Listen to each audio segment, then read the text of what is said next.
आई भाऊ कामाला जाताच काकी दारात आली, पण घरात कोण घुसलंय ग असा थेट सवाल करत लोखंडी पेटी उघडताच एकच खडबड उडाली। उत्तर प्रदेशच्या कानपूर जिल्ह्यात घडलेली ही घटना ऐकून पाहून समजून घेतल्यावर कुणाच्या अंगावर काटा येईल अशी आहे।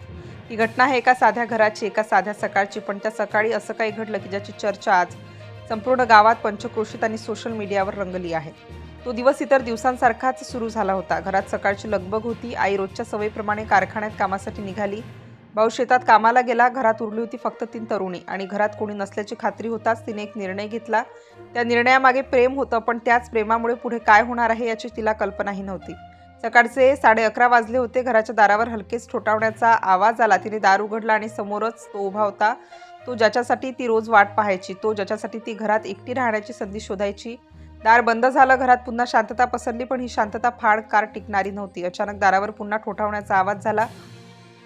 यावेळी आवाज जरा जोरात होता, आवाजात घाई होती आणि तो आवाज होता तिच्या काकीचा। क्षणात तरुणीचा चेहरा बदलला, हृदयाचे ठोके वाढले, डोक्यात विचारांची गर्दी झाली। दार उघडायचं की नाही? उघडलं तर घरात असलेलं सत्य उघड होणार, नाही उघडलं तर संशय वाढणार। दाराबाहेर काकीचा आवाज पुन्हा आला, दार उघड, घरी कोण आहे?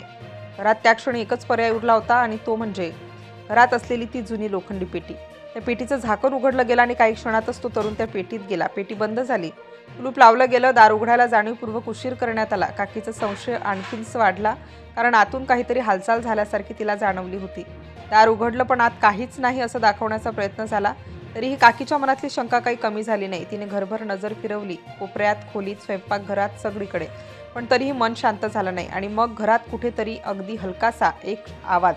क्षणभर सगळे थबकले। तो आवाज पुन्हा आला, जणू कुणी आतून श्वास रोखून धरल्यासारखा।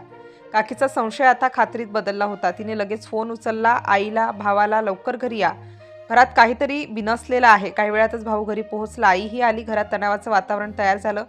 घराची पुन्हा शोधाशोध सुरू झाली, पण काहीच सापडलं नाही। आणि तेव्हाच त्या लोखंडी पेटीतून थेट आवाज आला। सगळ्यांचे डोळे त्या पेटीवर खिळले। आईने किल्ली मागितली, तरुणीने नकार दिला। कुटुंबियांचा संशय आता रागात बदलला होता।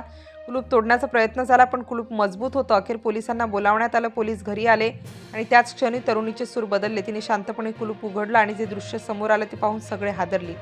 त्या लोखंडी पेटीतून एक तरुण बाहेर आला, तोच जो सकाळी 11:30 या घरात आला होता, तोच तब्बल पाऊण तास त्या पेटीत लपून बसला होता। प्रेमासाठी घेतलेला तो निर्णय आज संपूर्ण गावात चर्चेचा विषय ठरला होता। दोघांनाही पोलीस ठाण्यात नेण्यात आलं आणि कानपूरच्या चकेरी परिसरात घडलेली ही घटना आजही लोकांना एकच प्रश्न विचारायला भाग पाडते की घरात शांतता असली तरी खरंच घरात कोणी घुसलंय का?